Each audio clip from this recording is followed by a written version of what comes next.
At Christmas party, my cruel mother-in-law gifted my sister-in-law's daughter a beautiful dress, while she gave my innocent 5-year-old daughter a torn, old one. Then in a harsh tone, she ordered her to wear it immediately. When my daughter refused, she lost her temper and punched her so hard that she stumbled and hit the wall. Before I could reach my daughter, something even worse happened that shook me. The Christmas celebration shimmered with sparkling lights and joyous laughter, yet beneath the merriment a palpable tension simmered. In a sudden twist, everything unraveled when my sweet daughter refused to wear the worn-out garments. In that charged moment, my unyielding mother-in-law struck her with such force that the little one staggered back, colliding against the wall as she struggled to steady herself. What followed was even more horrifying.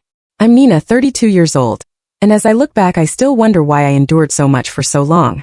Perhaps it was love or the hope that things might eventually improve, but now I know better. This is the story of how I finally summoned the strength to break free and fought for my daughter Nora and our family's future. The toll of the bells at St. Peter's Cathedral echoed through the crisp morning as I carefully lifted the hem of my white wedding dress and climbed the stone steps one by one. Though it was early March, the lingering winter chill in Ravenfield made my cheeks burn from the cold. Just as I reached the grand entrance, a sharp voice sliced through the air. "You're marrying my son in such a cheap dress." I froze. That voice belonged to Diana, my soon-to-be mother-in-law, who stood at the top of the stairs in a deep blue gown from an upscale boutique. Her cold eyes swept over me as if I were a piece of merchandise she had no intention of buying. I swallowed hard, knowing full well that my dress was modest, simple, off the rack, and saved for with hard-earned money from my nursing job. Yet hearing those words on my wedding day felt like a searing insult. I forced a polite smile and said nothing. It was my day, and I refused to let her ruin it.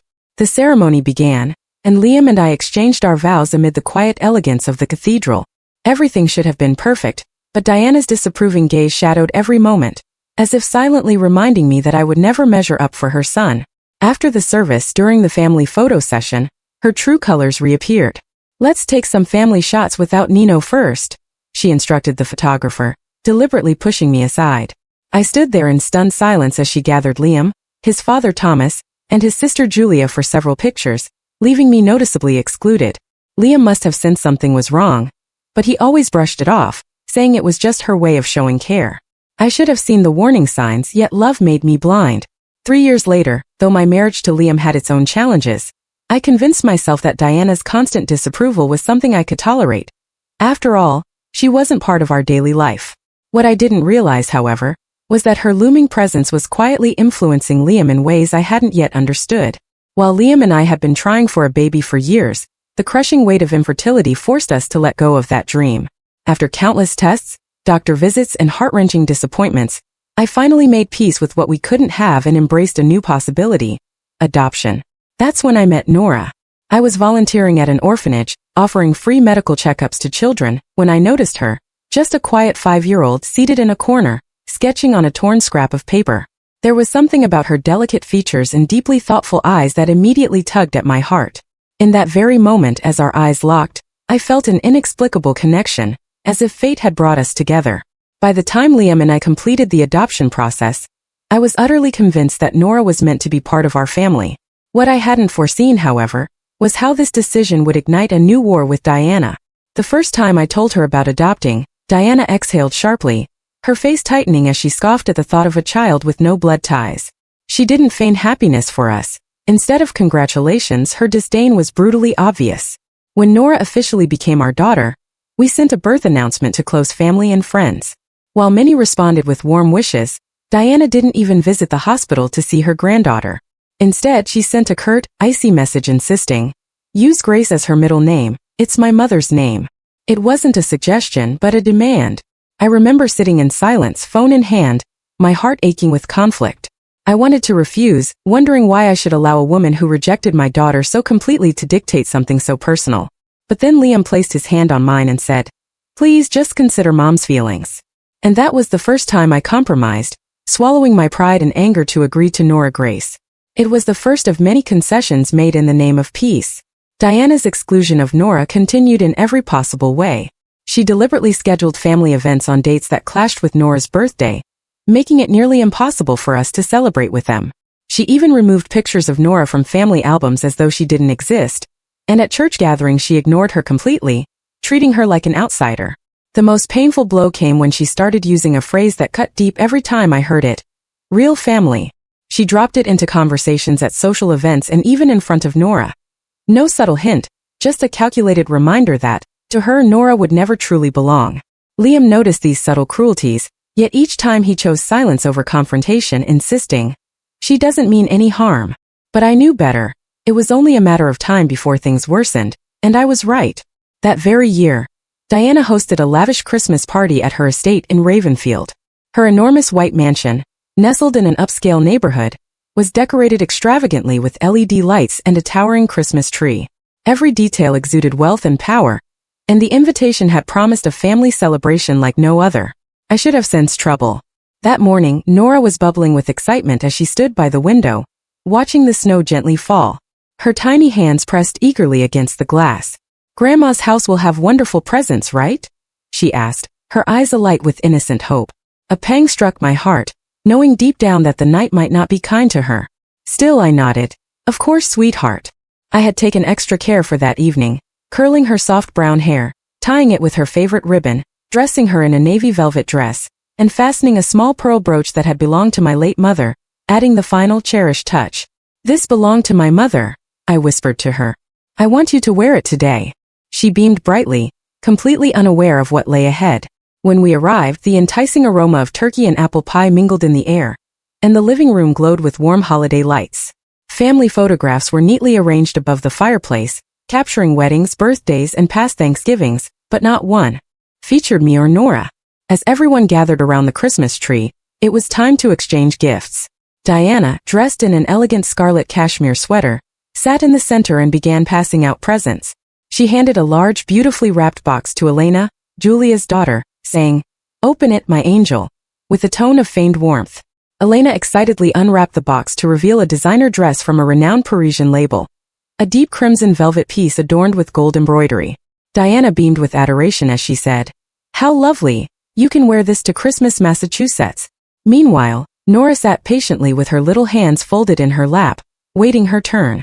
Then, without a smile or any hint of warmth, Diana carelessly tossed a plain brown paper bag into Nora's lap. The room fell into a heavy silence. "Be grateful for what you get," Diana stated flatly. Nora's small fingers trembled as she opened the bag, revealing a set of tattered clothes with frayed hems and tiny holes in the sleeves. They weren't simply old, they were utterly discarded. Nora blinked and in a shaky whisper asked, "Grandma, why?" Diana merely shrugged, her eyes gleaming with cruel satisfaction. My entire body went cold with rage as I demanded, my voice trembling, "What is the meaning of this?" Before I could react further, Diana's hand snapped out with a sharp smack that shattered the silence. Nora staggered back, clutching her burning cheek, and that was when Liam's fury erupted.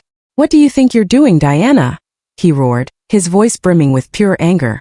The resounding slap echoed through the grand living room as Nora recoiled, tears glistening in her wide eyes.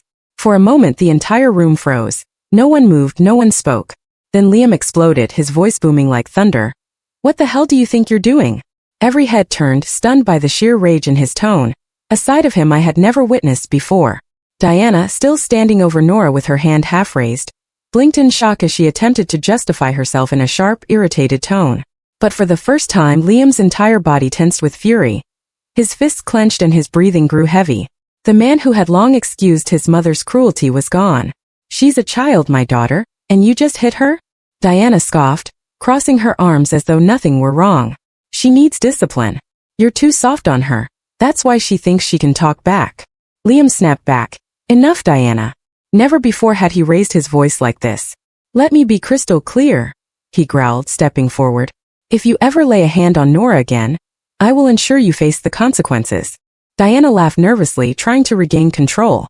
"What are you talking about?" she stammered. Liam pulled out his phone with shaking hands. "I should be calling the police right now," he declared. And as his words sank in, her smirk vanished like a shadow. The room fell deathly silent. Even Thomas, her husband, lowered his gaze, his usual indifference cracking under the weight of the moment. In front of multiple witnesses and our very own family, Liam's voice came out cold as ice. "Do you really think you can get away with this?" Diana's face went pale as she took a small step back. "Liam, you're being dramatic," she whispered. "You wouldn't really try me, would you?" His hand hovered over the 911 button on his phone, and for the first time in her life Diana looked truly afraid. "Listen to me," Liam said in a steady, final tone. I've spent my whole life excusing you and ignoring your cruelty, but that's over. Turning to look at me with eyes full of both guilt and a newfound determination, he continued, I choose my wife. I choose my daughter and I choose to protect them from you. Diana's lips trembled as her hands balled into fists. You're turning your back on your own mother, she spat. No, Liam interjected firmly. I did that the moment you struck my child. He grabbed my hand and pulled Nora and me toward the door. We're done with you, he declared. In disbelief, Diana watched as Liam escorted us out. And if you ever come near Nora again, he added over his shoulder, I promise the law will handle you. Before slamming the door behind us, I clutched Nora's trembling hand as we stepped out of Diana's house, my heart pounding and my mind racing. Liam's grip on my other hand was strong and unwavering, a silent promise that he wouldn't back down this time. As we walked toward the car, Nora's small voice broke the silence. Mommy, was I bad? She asked. My chest tightened with unbearable pain, and I dropped to my knees in the snow, gently cradling her tear-streaked face. No, baby, I whispered. You did nothing wrong, not at all. Her tiny hands clung to my coat as I held her close, pressing a soft kiss to the top of her head. Behind me, I could hear Liam breathing heavily, trying to rein in his rage. We're not letting this go, he finally said in a dark tone. She thinks she can hit my daughter and simply walk away? Not a chance. I looked up at him, my hands still resting on Nora's small shoulders. What are we going to do? I asked. Without hesitation, Liam's jaw clenched as he pulled out his phone and dialed the police. I stared at him, my heart thundering. It was really happening. For years, I had watched him excuse his mother's behavior and brush aside the pain in order to keep the peace. But now he was ready to fight back. The phone rang twice before an officer's voice came through from the Ravensfield Police Department. What's your emergency? Liam's voice was steady, cold, and full of purpose. I need to report a case of child abuse. My mother has assaulted my daughter. His words hung in the chilly night air as I noticed his hands tightening around the phone, his knuckles turning white. This wasn't mere anger, it was resolve. He had finally decided he was done protecting his mother. The officer asked for details, and Liam didn't hesitate. It happened just minutes ago at her home. There were multiple witnesses, my father, my sister, her daughter, and several other family members. She slapped my 5-year-old daughter across the face. I shivered, not from the cold, but because speaking it aloud made the reality even harsher. When the officer asked if we wanted to press charges, Liam answered immediately, yes. Moments later, the officer explained that someone would be sent to investigate right away. We'll need statements from both parents and any available witnesses. Since this involves a minor, Child Protective Services may also be involved. In that moment, reality set in.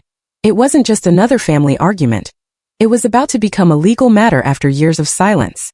I sensed that Diana's carefully constructed future was about to face consequences she'd never expected. 15 minutes later, we were still parked outside, anxiously waiting for the police to arrive. Nora had already fallen asleep in my arms, utterly exhausted from crying, while Liam paced nearby, his face still tight with anger. Suddenly, the front door swung open and Diana stepped out, wrapped in a thick coat, her face twisted with anger and disbelief. You called the police on me? She hissed. Liam didn't flinch, he simply crossed his arms and said, You assaulted my daughter. What did you think was going to happen? Diana snapped. Oh, stop being ridiculous. I disciplined her. She was being disrespectful and even refused my gift. She insisted, referring to those filthy, tattered clothes. Before Liam could reply, another voice cut through the tension. Thomas, her husband. Diana fell silent as Thomas stepped outside. You've already done enough damage, he remarked. Just then, flashing red and blue lights appeared down the street. Diana's face turned ghostly pale as a police car pulled up to the house. For the first time in her life, she wasn't in control.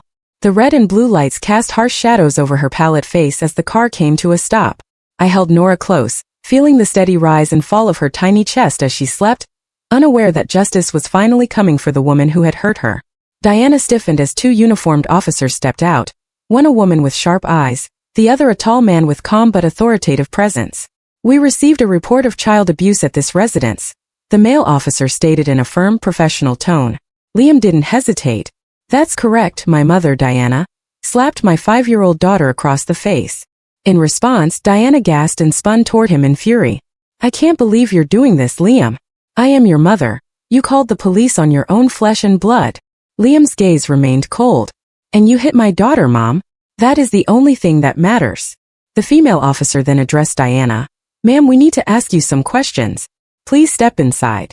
Folding her arms and shaking her head, Diana protested. This is ridiculous. I only disciplined her. She was acting spoiled and disrespectful. The officer did not flinch. Ma'am, you hit a child. That is not discipline. It is assault. I could see Diana's confidence cracking, her shoulders tensing as the weight of the situation finally sank in. As soon as the officers entered the house, Julia emerged from the living room, her face pale. She looked first at Liam and then at me. I'll give a statement. I saw everything, she said softly. Diana whirled around, exclaiming, Julia, you're siding with them? Julia swallowed hard but stood her ground. I'm siding with what's right. In that moment I felt an overwhelming gratitude toward her. At last she was standing up against her own mother. One by one, other witnesses came forward. Even Thomas, Diana's husband, admitted he had heard the slap.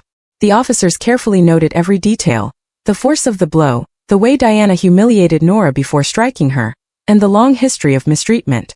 The case against her was rapidly building. Then the female officer turned to Liam and me. Would you like to file an official charge for child abuse? Without a moment's hesitation, Liam answered, yes. Diana staggered as though she'd been struck. Liam, she gasped. You don't understand what you're doing. He turned to face her, his jaw set like stone. No, Mom. For the first time I understand perfectly. The officer nodded and jotted down notes. We will also be notifying Child Protective Services. Given the nature of this case, there may be legal restrictions on your contact with your granddaughter. Diana gasped. You can't do this to me. Yet no one defended her this time. The following days were filled with legal battles, investigations, and consequences that my mother-in-law had never imagined. She had always carried herself with an air of untouchable authority, controlling everyone around her through guilt and manipulation. But now the world she had so carefully built was collapsing brick by brick. Once we pressed charges, everything moved quickly. The police gathered statements from everyone present at the Christmas party. My sister-in-law, my father-in-law, and other relatives confirmed what had happened. Even those who had once turned a blind eye could no longer ignore the truth. Within 48 hours, my mother-in-law was formally charged with child endangerment and assault on a minor. Because this involved physical harm to a child, the law took it very seriously. As the investigation continued, the court issued a restraining order, legally barring her from coming near my daughter. She was no longer allowed to visit, call, or make any contact with us. The woman who once demanded control over every aspect of our lives had suddenly lost all access to us. But that wasn't all. Word of the incident spread quickly throughout the community. Church members, neighbors, and old acquaintances learned of her actions. People who had once admired her social status and respected her opinions now saw her for who she truly was. Whispers started, invitations dried up, and she lost her influence at the church, a place where she had once been revered. The perfect image she had worked so hard to maintain shattered overnight. She tried to fight the charges, hiring a lawyer and attempting to portray herself as the victim. She claimed that she had only been disciplining a misbehaving child, and that it was all a misunderstanding. However, with multiple witnesses testifying against her, she had no defense. In the end, the court sentenced her to 6 months of community service and mandatory anger management counseling, a punishment requiring her to spend her time helping others, something she had never done willingly before. And just like that, the power she once held over us was gone. Months passed, and slowly the heavy burden that had pressed down on our family began to lift. For the first time in years, our home was peaceful. My daughter flourished. She no longer flinched at loud voices or hesitated to speak her mind. The fear that had once lingered in her innocent eyes faded away, replaced by more frequent smiles and laughter that filled our house. And my husband, he never once wavered after that night. The man who had been trapped between loyalty to his mother and love for his own family had finally broken free. One evening, after putting Nora to bed, he took my hand. His grip was strong and unwavering, just like his promise to us. I should have protected you both sooner, he admitted softly, his voice low and laden with regret. But I promise I'll never fail you again. I looked at my husband, the man who had once been too afraid to stand up for us, now willing to do whatever it took to keep us safe. I looked at my daughter, sleeping peacefully without the burden of rejection and pain, and then at myself, a woman who had endured silently but had finally fought back. And as for my mother-in-law, she was no longer a shadow over our lives. We were free. If you found this story engaging and meaningful, please like the video, leave a comment sharing your thoughts, and subscribe to the channel for more powerful stories. Your support helps us bring more impactful content your way. Thank you for watching.